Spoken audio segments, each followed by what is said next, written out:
Hello my friends, I thought today we might talk money because I do get asked that question quite a lot on how much van life actually costs. And it is going to be different for everybody because it's going to depend on what sort of van life you want to live. So you might be someone that is looking to travel Australia while you're working remotely. You might be working in a fixed place, so you might need to stay in one place for a while. You might stay one place for 6 months and work there and then travel for the remainder 6 months of the year. So it really does depend on, what sort of lifestyle you want it to be for you. So this video is going to draw on my experience of van life. I have been doing it for 4 years now. Actually, Tuesday will be 4 years since I purchased Gypsy. So I will give you some other things to consider if you are going to be living a different sort of van life lifestyle. But yeah, let's get into it. So your biggest cost, and the first cost, is going to be the cost of your vehicle. And that is going to depend on which vehicle you choose, what it is you want out of that vehicle. This is, Gypsy is a Toyota Hiace 2012. She'd done 66,000 Ks when I bought her. I paid 32,000 for her. It had been fit out somewhat inside, and it did have an auxiliary house battery in here, but it didn't have 240 power. So I added a power system with 100 watts of solar on the roof and 1,000 watts that I could draw through my inverter, and that cost me $4,500 to install that. You might be better off these days actually buying one of the portable power systems. So that's going to vary in cost depending on what size power system you purchase. So you can get something like a Bluetti, and I think the minimum cost you're looking at is probably about $1,900, but then they go upwards from there depending on, so at 1,000 watts, it's only very small appliances you can draw through that. So if you want to be able to use bigger appliances, you're going to want to get something that has a bigger inverter or wattage draw system in it. And sorry, I'm not speaking as an electrician here, so my knowledge is limited, but yeah, so just look into that option. And I think that maybe a portable power system might be a better idea if you are fitting it out yourself, because they would have warranties on them. Some of my costs have been in labour charges for electrical. That's been probably my biggest repair cost in the van, so it's something to think about. And my experience has been in Australia. I have done van life in Canada, but very limited, so we're talking Australian prices here and Australian conditions, so it is going to vary depending on what part of the world that you're doing it from, so apply it to your situation. Some of the things to think about though when you are buying a vehicle is, do you want to be able to stand in it? Are you going to be working remotely, so you'll need a desk space in it? Will you be travelling a lot? Do you need four-wheel drive? If you're going to get four-wheel drive, it is going to be more costly for maintenance. The tyres are going to be more expensive. The services are going to be more expensive. If you get a foreign vehicle, those parts might be more expensive if it's European. So it's why I went with the Toyota, because I know they're reliable and they're sort of built for Australian conditions. And a lot of mining companies use these Toyota Hiaces. So yeah, if they're using them all the time, they can't be that bad.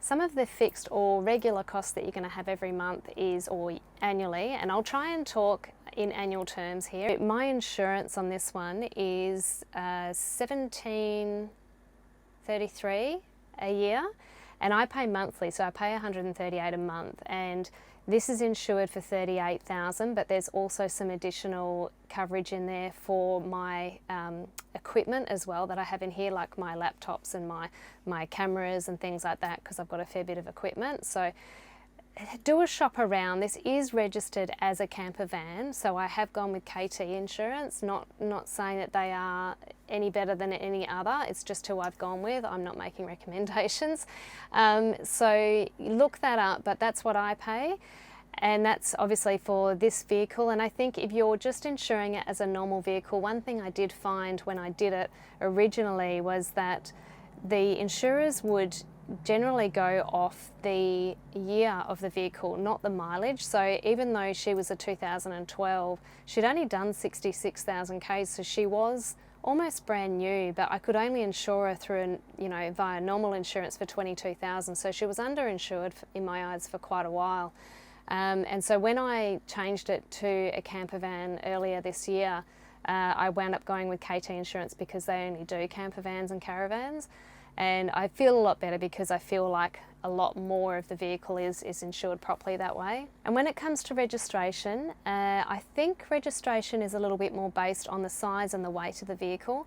So, but the interesting thing I found when I changed Gypsy into a camper van rather than just insuring her as a normal van is that my registration costs went down. So I didn't realise that was a thing. So I used to pay over $1,000 a year, and now I pay $766 a year for her registration. So yeah, that was quite a significant saving every year by making that conversion, even though it was still it did cost me a bit to do the conversion, but I think it's worth doing it right if you're going to do it.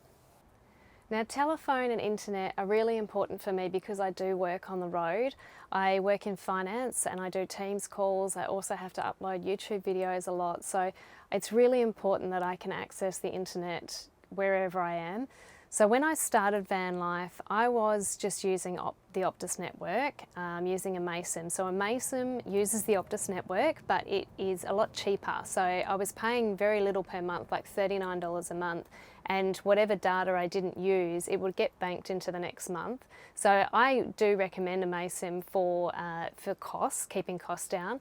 But when you're traveling Australia using the Optus network, it just doesn't, you can't get reception in a lot of places. So in the end, I had to go with Telstra. I don't like Telstra, but I had to do that. So I pay $114 a month, and that's for over 300 gig per month. And I know that's a lot of data, but obviously I do a lot of YouTube and, I work online, so I kind of need that. The breakup of that is I pay $99 a month for the phone plan, but I'm also paying an extra $15 a month for a separate SIM on a little dongle, and I have a separate video on that I'll link below. So rather than using my phone for a personal hotspot, because it reduces the lifespan of your battery on your phone, so I've got a little dongle, so I've got a separate SIM for that. So that's how it looks on my bill, is that it's broken up between those two devices.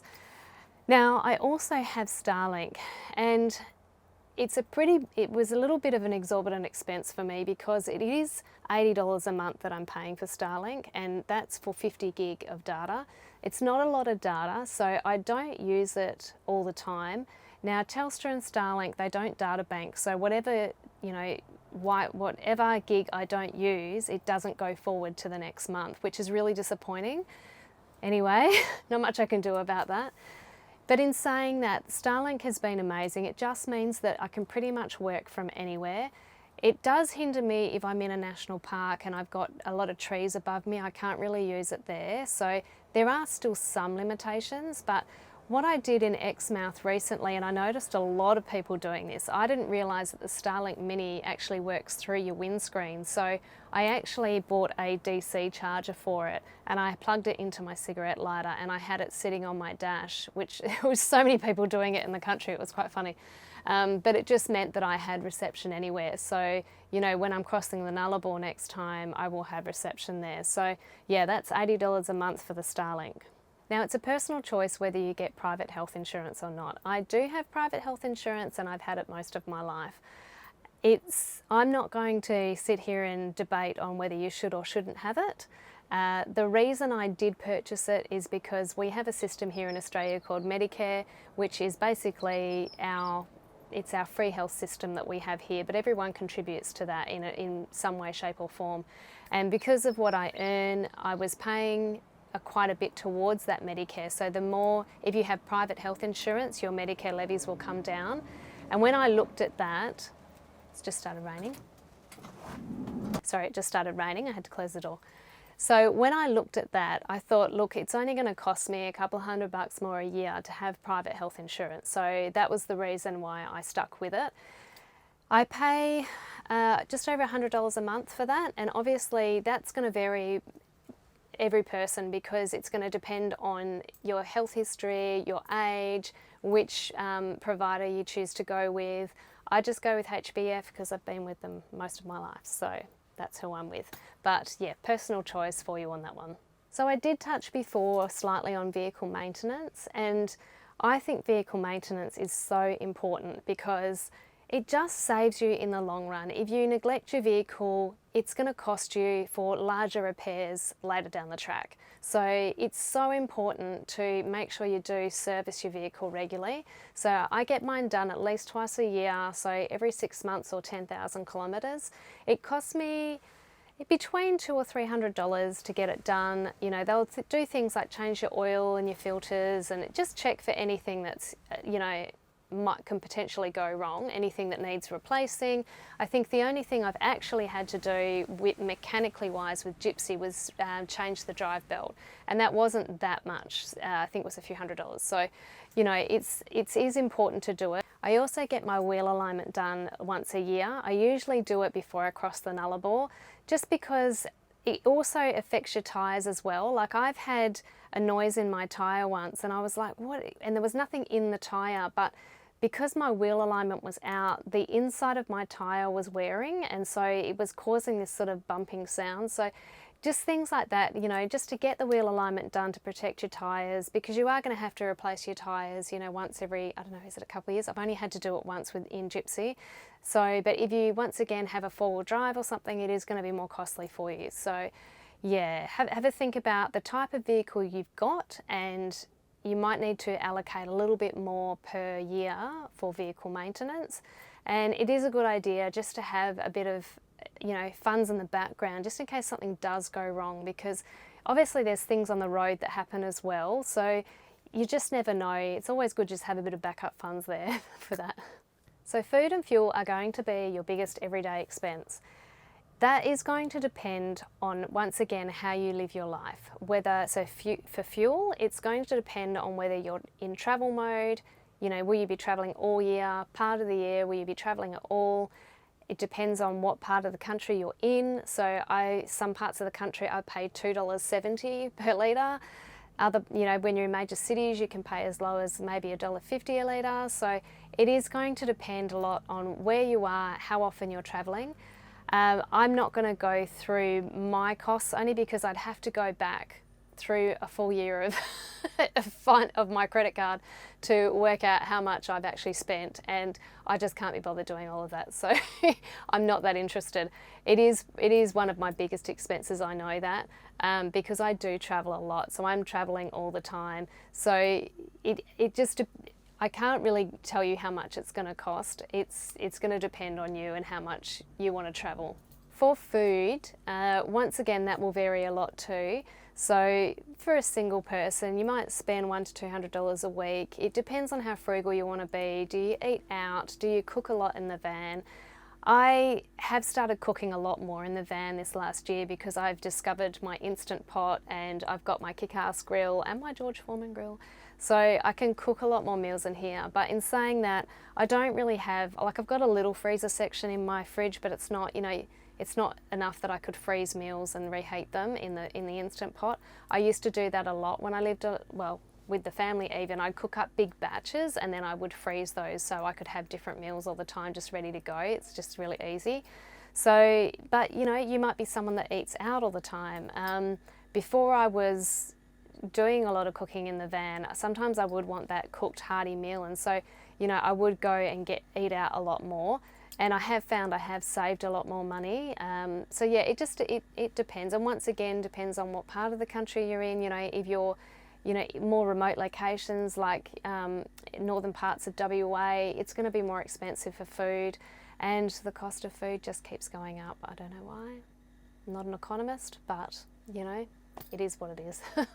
One of the other bigger costs you're going to have, depending on, once again, how you're living the life, is accommodation. So The first few years I really just didn't pay anything in accommodation. I was stealth camping everywhere I went. This last year I have been doing more national parks and caravan parks, and I've really actually enjoyed that. It's kind of been a bit of a rest for my nervous system, not having to worry about where to park every night. I do find when I'm in the city, I do stealth camp in the city, so it doesn't cost me as much. And obviously I'm not travelling as much when I'm in the city, so it's costing me less in fuel. When I'm country, if I'm in a national park, then that can cost about $15 a night normally, but it can go up to $20 a night depending on whether there are, decent toilets, like flushable toilets and showers there. Caravan parks are going to vary greatly, usually between 25 to 45 a night, depending on what you want. Do you want a powered site with water, or do you just want the basics? It's really going to depend on how you live your lifestyle. I really enjoy the national parks. I find them a really cheap alternative. So once again, I can't really give you an annual cost on that for me, because my travels vary a lot, because there are free campgrounds as well that you can use. So it's just going to depend on your lifestyle, but they're some of the costs that I'm starting to incur more. So I have a gym membership as well for hot showers, because I love my hot showers. So I go with Revo when I'm in WA, because when I'm in WA I do spend a lot of time in Perth. So Revo are very cheap. They're only $10 a week, and because it's kind of like they've only been around a few years, so most of the gyms are a bit newer as well. So they're quite nice. They're pretty big. I really like Revo. So yeah, that's who I use in Perth. When I'm on the East Coast, I have gone with Snap Fitness, because I just found they were a bit more cost effective than Anytime Fitness. So Anytime Fitness seem to have a lot more locations, but Snap Fitness is a lot cheaper. I think it was like $25 a week or something for Anytime Fitness, and Snap Fitness was only about $18 a week. Revo doesn't have enough locations over East yet, so yeah, Snap was the one I went with. Now, in saying that, Snap does tend to have a lot, like their gyms are quite small, so they're not as nice, but it's a shower. I'm in and out. So some of the other things that I keep on my budget are medical. So I account for, I think, about $85 of medical a month. I don't use it. I'm pretty healthy and happy, but it's going to depend on you. Do you need prescriptions? Do you need to see a doctor? I do go for health checkups, so maybe I do use a bit of it, but it's not a big expense for me. You might be at a different point in life, you might have different health issues, so that's probably something else just to consider in your budget. Subscriptions are another one as well. So I do have a Spotify subscription. I think that's about $18 or $19 a month now. I do love it because music's such a massive part of my life. Like for me, it's really important to have music on the road. It keeps my sanity. And I also like to listen to a lot of podcasts as well, and I can't stand ads, so I have that. And you might also have Netflix or Disney or one of the other streaming services to watch movies on while you're on the road. So just have a think about those as well. You might need to include in your budget. And then there's also miscellaneous spending too. You might be buying souvenirs on the road. I don't personally go out, I don't drink, so I don't really go to restaurants, I don't really go to cafes, I don't really sit around at pubs drinking, but you might live a different life to that. You might do that. You've also got to buy clothes, so that kind of comes under miscellaneous spending for me. So I think I kind of allocate about $200 a month for miscellaneous spending. And the last little thing as well that I do account for in my budget is gifts. So obviously I've got nieces and nephews and my daughter and family, and so I do buy gifts for them as well. So think about their birthdays and Christmas, and so I add all of that up and divide it in my monthly budget as well. And that's going to depend on how much you want to spend on someone, how many people you buy for every year, but it's just another thing to consider in your budget, adding it in as a total. So some of the other costs that you might have that I don't are gas or power and water. So I tend to fill my water up if I'm at a caravan park or I'm at a friend's house or a family member's house. You can fill them up at petrol stations. I have done it, so a lot of the places in the southwest have filtered water stations, so I fill them up there. You know, you could do beach showers, like, you know, the little foot shower things, you could fill your tanks up there, depending on what sort of tank you have. I've just got a couple of 20-litre plastic tubs, and so I fill those up. My power, I don't have any costs because I'm on solar, and my battery also charges when I'm running the vehicle, and I don't use gas because I don't like it. I cook inside my van. I don't like the idea of gas inside my van because ventilation. I have a bit of a personal thing about worrying about gas bottles exploding, so that's not a cost for me, but it might be something you need to think about. We also don't have tolls here in WA, so I do have my Google Maps, so I use Google Maps for all of my travels, and you can actually set it on there to avoid tolls, which I generally do, because I just don't have all that. Using tolls, it's a bit foreign to me because I'm not from the East Coast, but when you're travelling the East Coast, in certain areas you might have to pay a toll, so that might be something else you need to think about. And fines too, if you're trying to stealth camp and, you know, you get caught in the wrong place where you shouldn't be. And which is one of the reasons I tend not to park down at beaches. I think I've copped one fine in 4 years, so I think I've done pretty well. And I wasn't even parked at a beach, I was at an oval somewhere, but yeah, it is something to think about, just be conscious of. Some of my other quite large expenses over the last few years have been my hobbies. So I do travel overseas as well. So I have travelled to Japan and Kyrgyzstan. I also, obviously, I fall in love with going on the stand-up board, so that is some cost associated with that. I do artwork, so there's costs associated with that. But my biggest cost by far has been reinvesting in YouTube, because all the cameras that I bought, my website, I had a lot of costs with that. So me personally, just because of my other business ventures and my hobbies, I've spent a fair bit of money on that too. So yeah, but I think that's going to stop now. I need to calm down a little bit and start saving a bit more. Well, I think I've covered everything, but if there's anything I've forgotten, please make sure you comment below and we can all share our thoughts and ideas in our little community here. As I said, it is going to depend on you and how you want to live your life, your hobbies, the vehicle that you want to travel in, how much you want to travel, the type of work you want to do, if you're working at all. So it is going to vary depending on your personal experience. And I always say in my videos that, you know, please apply it to your personal experience, because this is just my experience and the way I live my life. So it is going to depend how you want to do it. But yes, I hope this has been helpful for you today. Happy travels!